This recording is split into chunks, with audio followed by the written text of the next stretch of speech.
Hey guys, welcome back to another episode of Crazy D's Equipment. So today we're going to figure out what we're going to do with this old John Deere MT.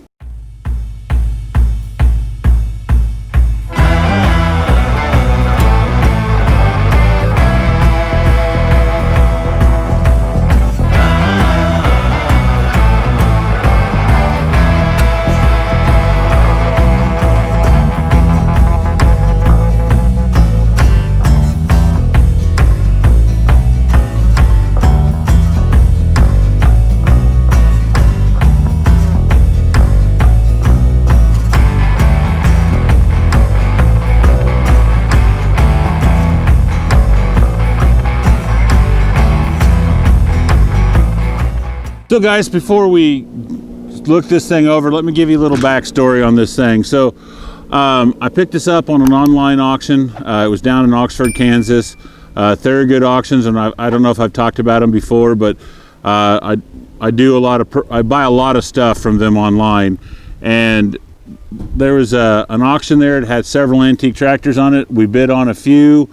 I ended up getting this one. I just didn't want to, just this time of year, I didn't want to get too much bought. I mean, things get a little tight around this time of year, so.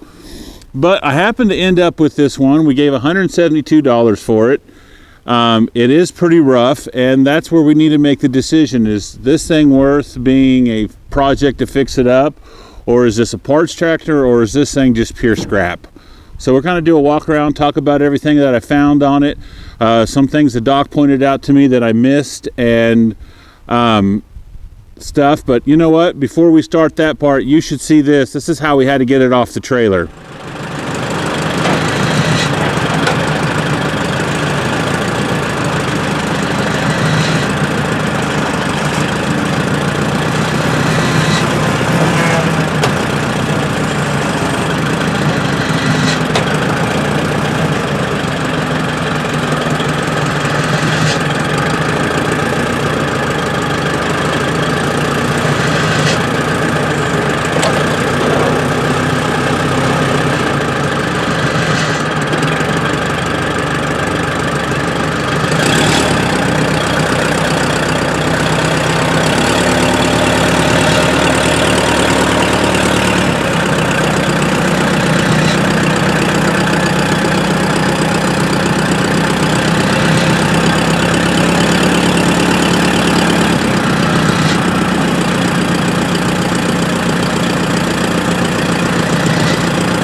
So first of all, so let's kind of just start at the very front. I'm pretty pleased that the grill and stuff isn't in too bad a shape. The motor is stuck. We noticed that the cap and rotor and stuff is all missing here. The starter's missing, and the oil cap is so, look how rotten that is, guys. It's in horrible shape. Apparently something at one point in time fell on this thing and smashed this up, and that's kind of a weird green, but I think that's just the John Deere green fading, so I think that's okay. The radiator is rotted out at the bottom here. It's totally shot, would need a total new radiator in it. I think I mentioned that the starter is missing. The fuel tank, we were checking to the inside of it, and you can see daylight when you look down through, so we're going to have to replace the fuel tank on it.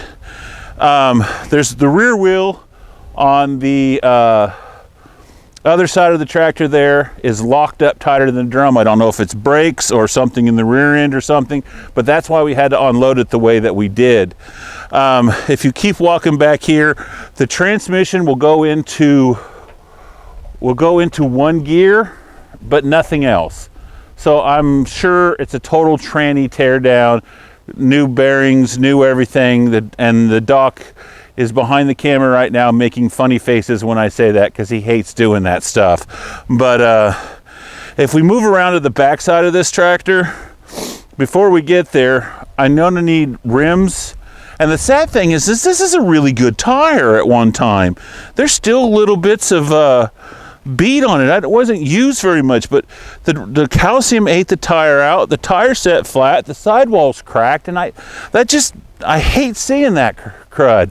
I don't understand why when somebody parks a tractor, if you know the rims are bad and the tires are going to go flat, to put some blocking underneath it so you can save your tires. I mean, these are 32, so they're not cheap and they're hard to find.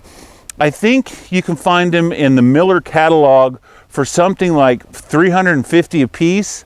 I mean, but you know, that's could have been money saved if you just stuck some blocking underneath this wheel.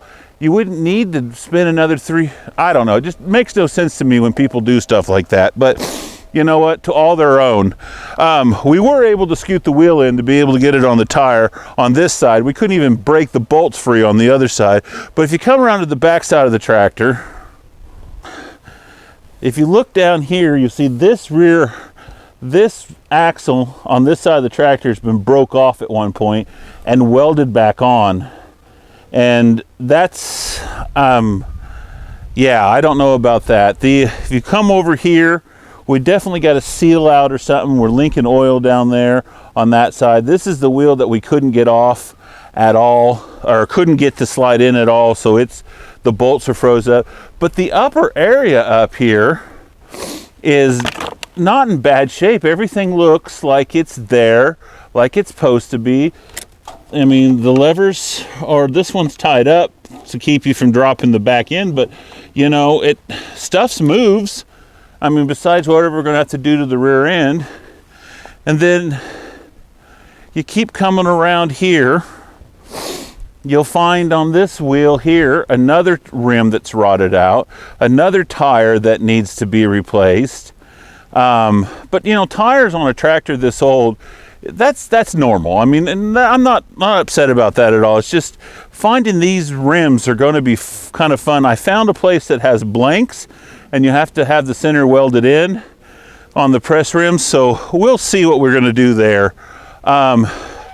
Most of the tin work through this area is missing. The battery box, the setter stuff, that's all gone. I don't know where you can find that.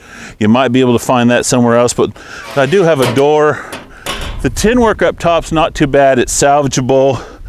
The carburetor's missing. And if you look behind here, the block's been cracked and been welded. And apparently they did an okay job, because it doesn't look like it's been any form of linking or anything.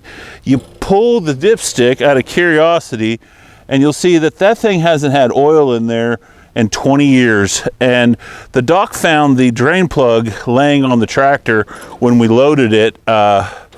It was totally missing, and so we put it in. So the oil's been drained out of the engine, so who knows what the inside of the engine's like, what moisture and stuff has built up. But you know, we also, I think that I haven't pulled the tin work off, but from the looks of this and the way it feels at the bottom, I bet we got a busted manifold up inside there. And I'm not for sure if I can get another manifold like that. So what we're getting to on this tractor is a serious case of, for the amount of things wrong with it, is it worth the restoration and the cost of restoring it? Now, these M's and the MTs, they all hold their value quite well. They're one of the John Deere tractors. You know, you get into the John Deere A's and B's, value-wise, they've just plummeted. It used to be a running John Deere A you couldn't pick up for anything less than $2,000, and now you can pick them up for as little as $800 in some places if they're not all restored and painted. A John Deere B is even worse. I watched an auction not too long ago here where there was 6 restored John Deere Bs, and not a one of them brought more than $1,000. Now, the older A's from the 30s and stuff, now that's a different story. Those seem to still hold their value. Same with the Bs, the on-styled ones. People are still very desirable, but the styled A's, the styled Bs, their values have definitely slipped in the past few years. The MTs, on the other hand, they seem to do quite well still. So that kind of It kind of gives me a little bit more hope for maybe as a restoration.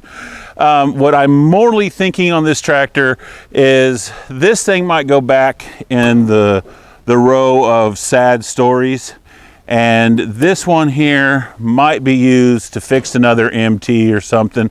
Me and the doc and the uncle we were discussing everything that this poor old M needs, and I don't think that I'm wanting to take on a project this bad. This thing is in some very, very sad shape. It's a shame. It's a disgrace that the tractor was let to deteriorate this bad. But you know what? That happens. They get old. They get forgotten. They get parked in the hedgerow. They get parked out underneath out by the barn, and people forget about them, and they move on to the next and bigger and better thing. So they all go to crap. But anyways, guys, that's kind of the MT project. Tell me what you guys think down in the comments. Let me know what's going on. If you guys know something about these that I'm missing, I mean, sure, tell me, share the knowledge. But otherwise, guys, thanks for coming in. Thanks for watching, and I will see you next week.